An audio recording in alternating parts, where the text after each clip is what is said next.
Funding for Market Journal is provided by the Nebraska Soybean Board. Animal agriculture is vital to Nebraska. Livestock production not only contributes to our food supply, but also helps our rural communities. Livestock provides revenue for schools, creates jobs, supports Main Street, and enhances the future for farm families. The Nebraska Soybean Board's Animal Agriculture Initiative works to encourage growth of responsible livestock enterprises to benefit agriculture and Nebraska.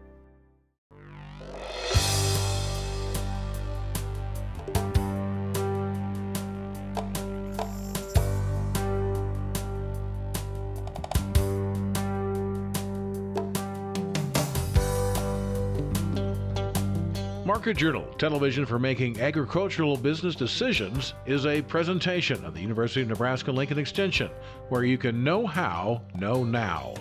Promotional support is provided by the Nebraska Farmer magazine, and major funding for Market Journal is provided by the Nebraska Soybean Board. The Soybean Checkoff, growing opportunity from the ground up. Welcome to this week's edition of Market Journal. I'm Jeff Wilkerson.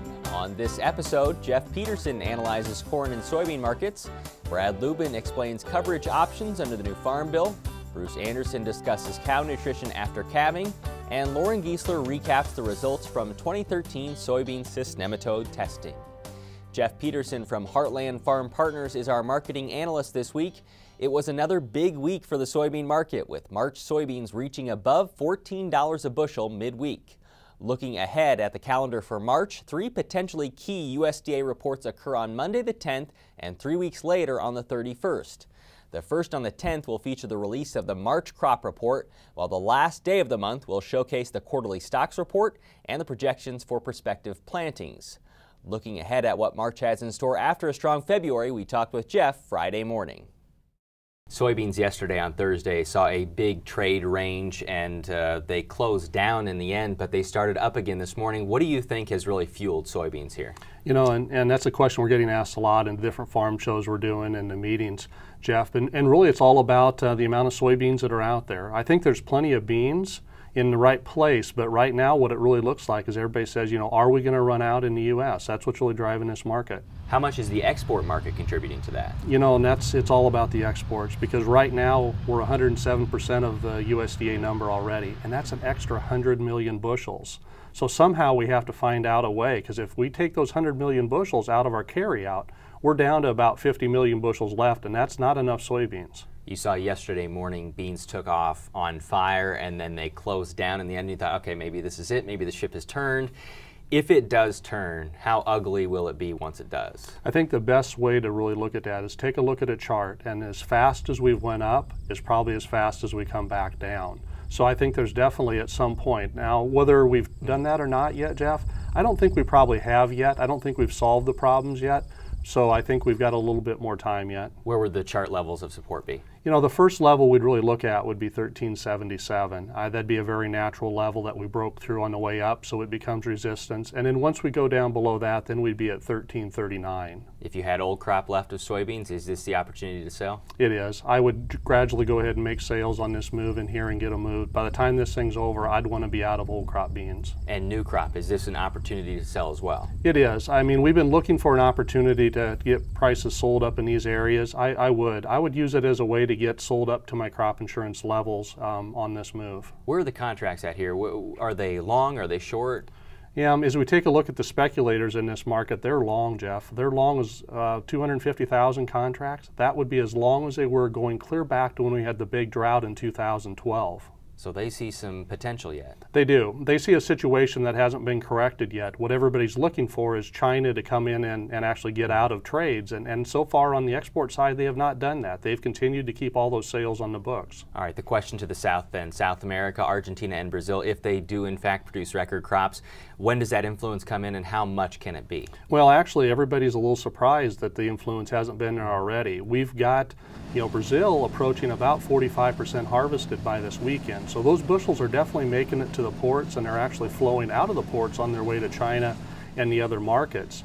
But at some point here, probably within the next month, we will see a point in which the demand switches to South America, and that will have a big impact on our old crop soybeans. One more thing on old crop soybeans. The futures market has taken off, obviously, but has basis been able to keep up with it? You know, it hasn't been as bad as what we thought. Now, it depends on whether you're at a soybean processing plant or in an elevator. On a soybean processing plant, you've probably seen the basis back off about 15 cents, which isn't bad for the big run that we've actually had. So there has been some good demand on the old crop beans. Let's talk old crop corn. They've kind of tagged along here with soybeans, certainly not to the same extent, but would you be maybe unloading some bushels as well here? I would use this move also to even move on the old crop side. You know, basis hasn't backed off quite as much there as we've seen on the bean side.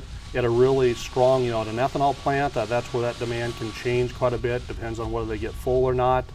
We've seen it back off about 15 cents a bushel. At a really strong elevator that's loading out trains, backed off about a nickel. But I guess I would use this as a place to let go of old crop corn. I think some point in here I'd be wanting to get, you know, if not sold out, really close to that on corn. What are your general thoughts on the export scene in corn? We discussed soybeans already, but in corn, how strong has that market been? It's been all right. We're at about 89% of what USDA is forecasting. And now here's where you get two camps. One camp says, well, 89%, that's a new record in regard to how quickly we've made those sales. The only challenging part is we're not shipping them out quite fast enough. As a matter of fact, the last 9 weeks, export shipments have shown that we're below the pace needed to meet the numbers. So we're thinking USDA has probably their corn export number about right. Would you be a seller for new crop at this level? I think this move has given us a point where we will want to sell new crop. On this type of move, would want to get up to your crop insurance levels there also on this move. I think it offers a chance to lock in some profitability. Is it at the break-even level, in your math at least? In our math, depending on the area where you're at and depending on your basis, I would say in most cases it is, but I think there's probably still 15 or 20% of the people out there that it may not be. But this may be the type of year for some of those that they may still need to lock this in, because I don't know if it's going to get a lot better. Next week, University of Missouri Extension economist Ron Plain will join us to analyze hog markets. The latest cattle on feed report shows Nebraska now leads the nation in the number of cattle in feedlots with more than 1,000 head capacity.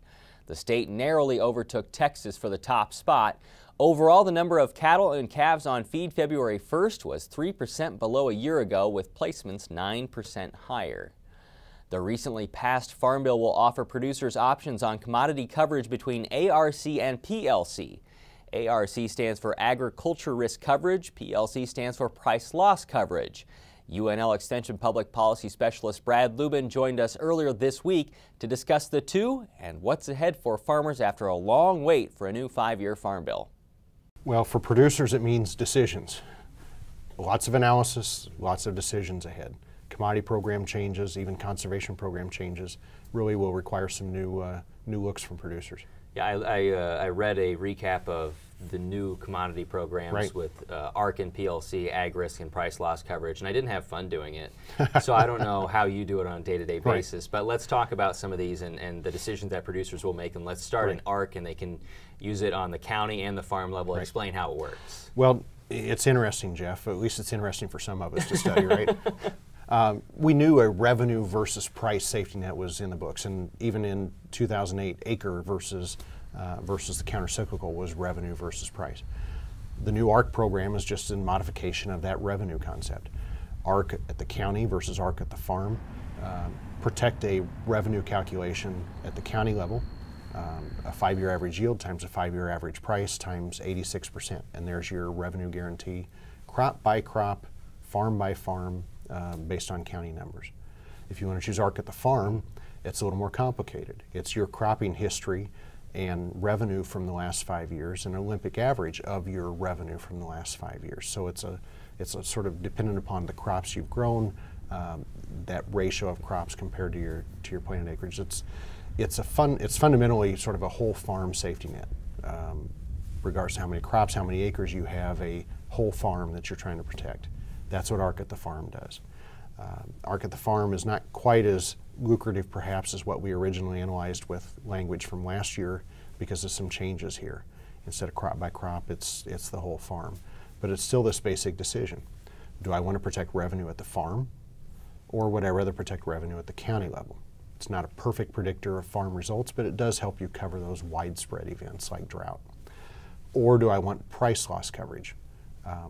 If my focus is primarily on price and dependent upon what my price outlook is, maybe the guaranteed protection and price loss coverage is better protection if prices drop than an average guarantee based on revenue that might gradually decline over time.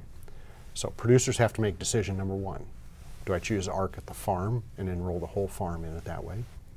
Or do I look between ARC at the county versus price loss coverage and choose that on a crop by crop, farm by farm basis? Decision one. Decision two, all of these payments are tied to base acreage on the farm. I have to choose whether I want to update or not my base acres. I currently have a base acreage if I'm enrolled in the program. I have an option to update my base acreage, effectively reallocate it to the ratio of my plantings in 2009 to 2012. For many producers, that's a wise decision. It makes a base that's more reflective of what I currently grow, makes a risk management program more efficient. For some producers, they might say yes, but the expected payments on wheat base, for example, might be bigger than the expected payments on soybean base. So if my update decision would replace wheat for soybeans, maybe I'm happier keeping and staying in wheat. That's exactly the same kind of decision we made a couple farm bills ago. We get to do it again. And what's the time frame for those decisions then? Those decisions, as well as we should add a third one in there, updating payment yields, program yields, to a recent average, 90% of a recent average as well. All of that is part of the sign-up decision this year. We're still waiting on implementation and rules, and if things progress, we could imagine sign-up starting perhaps late spring, more likely early summer. Sign-up probably lasts through most of the summer. So we're looking at this, analyzing it, coming out with tools to help producers make decisions really over the next several months. The crop insurance program, though, for this cropping season will stay like you would have for last year, correct? Right. There were some substantial additions to the crop insurance program in the Farm Bill, all of which are starting with the 2015 crop year. So this year's decision on spring planted crops is the same basic decision that we've had. And as we talked last time you were here, and we talked, I think, before it was officially signed into legislation, but the conservation program, you would expect to see those acres trimmed down yet again, or still, and that would stay force in Nebraska. That's right. For the conservation title, we see increased funding in some areas, but we also see a shrinking cap on the conservation reserve program. It shrunk from 39 million acres under the 02 Farm Bill to 32 million under the 08 bill to now 24 million under the 2014 Farm Bill. That's probably going to suggest another couple 100,000 acres or more of Nebraska CRP acreage gradually expires from the program and doesn't go back in. So we've had a transition over the last 5 years or so of maybe 500,000 acres. There's at least another couple 100,000 acres that have to make that decision about returning to production. During the first week of March, you'll have the opportunity to learn more about the 2014 Farm Bill, as well as crop and livestock markets in the Cornhusker Economics Outlook meetings. Brad, along with UNL Extension livestock economist Kate Brooks and UNL Extension crop economist Corey Walters, will speak in 9 locations across Nebraska. The events are free and sponsored by the Nebraska Corn Board and Great Western Bank. For dates, times, and destinations, you can log on to agecon.unl.edu/CEO. We'll also link to that information on the Market Journal homepage. In last week's edition of Market Journal, we spoke with UNL Extension beef veterinarian Richard Randall about calving preparations. This week, UNL Extension forage specialist Bruce Anderson is with us to discuss why good nutrition after calving is so important for cows. Well, when we take a look at what the animals are needing to do at this time of the year, they're dropping their calves, they're starting to develop their milk production system, they're producing milk for those calves, which takes extra nutrients, and they're trying to get their body set up for rebreeding. So there's some additional nutrition that they need to take care of those added requirements, and we need to provide that through the feeds that we're giving to them. The grounds that the cows are occupying right now, whether it's stalks or pastures and grasses, what kind of condition are those in right now? Well, they've gone through the winter time here with some snow, some rain, wind, and all the conditions that we've got here. So that weathering has generally reduced the feed value that they have out there. And when we couple that with the added nutrition that we need for the cows at this point, typically prairie hay, winter pasture, corn stalks, or other residues are going to be too low to meet their needs all by themselves. What are the needs? TDN, crude protein needs, what are the needs of the cows? Well, the cows' protein needs tend to go up maybe almost double in some cases after calving, but typically they need to have a diet that may be about 10 to 12% protein, and the energy needs go up a bit, so that we'd like to see a TDN around 60 to 65%. That takes a pretty darn good quality forage to reach those levels. So oftentimes either we save our best forages for this time of year for feeding, or we have to use supplements to meet those nutrient needs. What kind of supplements would you be looking at in those situations? Well, there's lots of different things that we can be using. We can use alfalfa hay as a supplement, especially if we're only needing to boost the protein up there. Also things like distillers grains, soybean meal, cottonseed meal, the range cubes that people often use, all can be very good supplements to meet those little extra nutrients that the cows demand right now. If you haven't done it yet, would you still have time to maybe get a forage analysis and test it to see what's in it before you feed it? You sure could. Most of the labs can get us results back very quickly, and by using that, then we know more exactly how much we need to feed, and thus not end up feeding more and thus spending too much money. Right. Because our state climatologist seems to hate us, this cold does not end, and it seems to be going on at least until next week. What would that do for requirements of the cow? Well, the cold makes the requirements go up a little bit higher. What really becomes worrisome is if we get wet conditions, then the animals start getting wet along with that cold. Then we really need to take extra care of them, make sure they get plenty of energy so they can produce enough body heat to withstand the conditions that the weather's dishing out. As Bruce said, protein needs after calving can nearly double, and energy requirements can increase by 30%. If you decide to sample and test forages, you can find information on reading those results in our interview with Bruce from the January 10th episode of Market Journal. The 2012 Census of Agriculture showed there were 49,969 operators farming in Nebraska on an average of 907 acres. The number of farms was about a 5% increase from the 2007 census. The average age of Nebraska's farmer was 55.7 years old. That's younger than the national average of 58.3 years of age. Across the country, the average farm size was 434 acres, and most respondents listed something other than farming as their primary occupation. This census data was only preliminary. The USDA will release its full report, which will include county-level data sometime in May. Soybean cyst nematode cost Nebraska farmers more than $45 million last year in lost yields. The total nationwide surpassed $1 billion. As we've told you before, the Nebraska Soybean Board covers the cost of analyzing soil samples for SCN from your fields. Loren Giesler joined us earlier this week to talk about the partnership between the Nebraska Soybean Board and UNL Extension. Since 2005, Nebraska growers have submitted nearly 5,500 samples, and SCN has been found in 29 counties for the first time as a result. That brings the total to 56 counties with SCN, and those counties produce more than 93% of Nebraska's soybeans. Well, for the last 9 years, this would be the 10th year the Nebraska Soybean Board through the Checkoff has funded our Cyst nematode sampling program, where growers or agricultural farm managers can submit samples from their fields and find out whether or not they have cyst nematode. They basically just can collect that sample, send it in, and we'll send them the results on whether or not it's there and what the numbers are. Anything unique about 2013 in terms of where you found it or how many samples were sent in overall? Well, there's a few things. So for the last 5 years now, John Wilson, who's an extension educator up in Burt County, came up with this Toad Award way to kind of announce these different things that we've put those out. In 2013, we did have the most samples we've had of any year of the program. We had over 1,000 samples submitted. We did find a couple new counties. Every year we've done this, we've found at least one. Last year we had 2, and those 2 we had in Custer and Rock counties. Moving further west, we're starting to fill that map in on distribution. We had some high samples. Every year we have high samples. This year I think it was 66,000 that was high. In the past we've had a lot higher than that. Right. We've seen 130,000, for example, and a lot higher numbers. So, but in any event, when we get into a scenario where we have high numbers like that, that's usually a situation where that farmer didn't know they had cyst nematode in the field.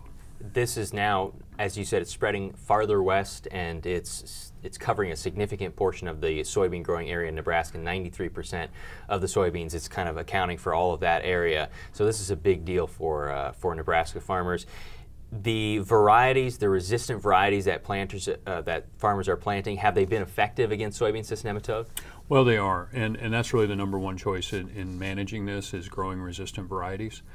We still have quite a few popular susceptible varieties. Those are becoming less common, but with some of those being real high yielding and something that farmers like to pick. Mm-hmm. So that's where knowing if you have it or not is really key. And then using those resistant varieties, you know, on average we see between 5 and 6 bushel per acre if we look across all of our trials when we compare that resistant susceptible in an infested field. And it can be a lot higher than that. You broke this down by counties, and in Seward and Knox County, 86% of the samples that were sent in actually tested positive for soybean cyst nematode, but across the board about 36% tested positive. Is that a lot? Is that not a lot compared to usual? That's actually a little bit high compared to what we see. We usually see in the high 20s as far as percentage of positive samples, and that's one key thing. While it does cover a large area in the state, it doesn't cover every field in that county distribution. So in any event, it's not something that someone should really assume because their county's positive on the map that they have it, and a lot of times they could be giving up a little bit of yield if they don't have it. So that's where we really encourage the sampling program and just to find out if they have it or not, because it's very sporadic. It's site specific and field by field will be positive. Usually if a grower has it, they'll have it in a lot of their fields. More than likely, the grower has that seed bought for this season, but if you haven't experienced soybean cyst nematode before, you know, once that growing season starts, what are some things to look for off the bat that might alert you that you need to sample at some point? Well, the biggest thing, and even now they can do that, looking back at yield maps. If they have soybean yields that are dropping, you know, slightly over time, and their corn yields are staying stable or increasing, that's an indication that cyst nematode could be in the field because it's directly affects the soybean crop and not other crops. The other thing are just pockets in the field that have low yield to look for. Any kind of stress, if we get a drier situation this coming year, you know, then we're going to be looking at pockets that have some form of nutritional or drought stress. That can be an indication, but there's a lot of things can do that, so that's a hard one. So really, in the end, the biggest thing is to just take that sample and do that. The other thing to comment just a little bit on management, there are some seed treatments that are coming out that you're going to see in the marketplace, and just to make it clear that those are not really something to replace those resistant varieties, but to use in combination with resistant varieties. I think we've had some of those questions come in, and I think it's important to use any of those seed treatments marketed for nematodes. If we're going to use that in soy, just use it in combination with a resistant variety. To learn more about this project or to pick up a soil sample bag, you can contact your local UNL Extension office. The February Nebraska Farmer says the Alliance for the Future of Agriculture in Nebraska is returning to its original mission, supporting Nebraska producers who want to step up livestock production. The group, also known as AFAN, is working with communities, counties, and zoning boards to tell the positive story of livestock production. In the February edition, AFAN Executive Director Willow Hollowbeck says AFAN is working closely with counties that seek to develop action plans for livestock growth, including hog and dairy expansion. You can read more about AFAN and its efforts in the February Nebraska Farmer. Now with this week's weather forecast, here's UNL Extension State Climatologist Al Dutcher. Well, folks, here we are for the weekly forecast. Of course, we've got an impending snow event coming through the state and some bitter, bitter Arctic air that'll move in for the next couple days. During this last week, we did see periods of snow across the state. The most important accumulations were last weekend across the southwestern part of the state, where anywhere from 6 to 8 inches was very commonly reported, and that included the southern panhandle. And then, of course, as we got into the Monday time frame, we had a little snow event up in east central and northeast Nebraska that dumped anywhere from 1 to upwards of 4 inches of snowfall. So we're into an active pattern. It does look like we're going to see some significant moisture across portions of the state this weekend. For cattle producers, this could be really tough because we'd be looking at wind chill values that are going to be in the 20 to 30 below zero range with these high winds and bitter cold temperatures. And then we look for a big warm up as we go into next week. So let's take a look at the upper air models and see what we have in terms of this forecast. And as we go to the upper air models, the thing I'll draw your attention to is a big system that come into California, spreading that energy out into the plains, and we have the cold Arctic air at the surface moving southward, and the interaction of these two systems is likely to generate some significant snowfall, particularly across Kansas. But as we go through the day, we'll expect snowfall to gradually move its way southward.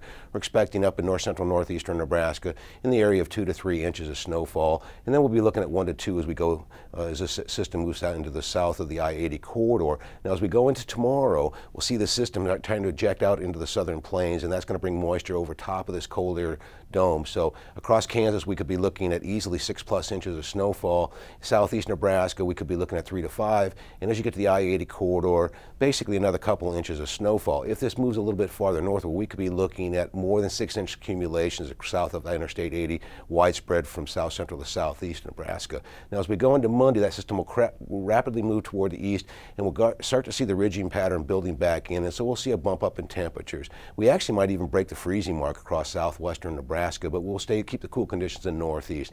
Then another little wave starts to move down from the northwest flow on Tuesday, and that might generate some light snowfall, particularly during the overnight hours across extreme northeastern Nebraska. But for the remainder of the state, we look to be fairly calm, and indeed we'll start to see a pretty significant warm up as we see temperatures jumping up into the mid-40s across western Nebraska, and we'll be pushing the 30-degree mark across eastern Nebraska. Now, as we go into Wednesday, here comes another system, and right now this system looks like it's going to clip north central and northeastern Nebraska with a chance of some snowfall, particularly during the overnight hours and into early Thursday morning. And then some very, very warm air will move into the region, particularly on Thursday as we see this bubble of high pressure moving in. We could see 60-degree readings across southwestern Nebraska, and we easily could make it into the 50s across eastern Nebraska. But once again, here comes another storm system, and that's expected to arrive early Friday in the central Rocky Mountains, and we'll start to push a cold front through the state, generating snowfall across the northwest, and that will move into our region as we get into Saturday. So as we look at the temperatures, we're going to see some very cold temperatures this weekend and a nice moderating trend as we go into next week. In terms of 8 to 14-day forecast, cold weather stays in the east. And in terms of precipitation, we see normal precipitation, particularly with that system moving in as we get into next weekend. Thanks, Al. Today's interviews with Jeff Peterson, Brad Lubben, Bruce Anderson, and Loren Giesler are available on the Market Journal website and through our mobile app as part of the February 28th episode. Next week, Ron Plain will be our hog market analyst, and we'll see how farmers in Brazil use futures and options markets to protect their margins. Until then, thanks for watching. I'm Jeff Wilkerson. We'll see you next week. Join Market Journal online at marketjournal.unl.edu. You can also follow us on Facebook and Twitter. Promotional support is provided by the Nebraska Farmer Magazine. Funding for Market Journal is provided by the Nebraska Soybean Board. The Soybean Checkoff, growing opportunity from the ground up. Market Journal is produced by the University of Nebraska-Lincoln Extension, where you can know how, know now. Funding for Market Journal is provided by the Nebraska Soybean Board.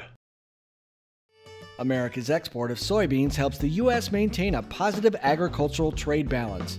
Nebraska contributes half of its soybeans for export. The protein and oil content in soybeans enhance the growing demand for higher protein diets. The Nebraska Soybean Board promotes research to develop new soybean varieties with higher protein and oil content for major agricultural markets. The Nebraska Soybean Checkoff, growing opportunity from the ground up.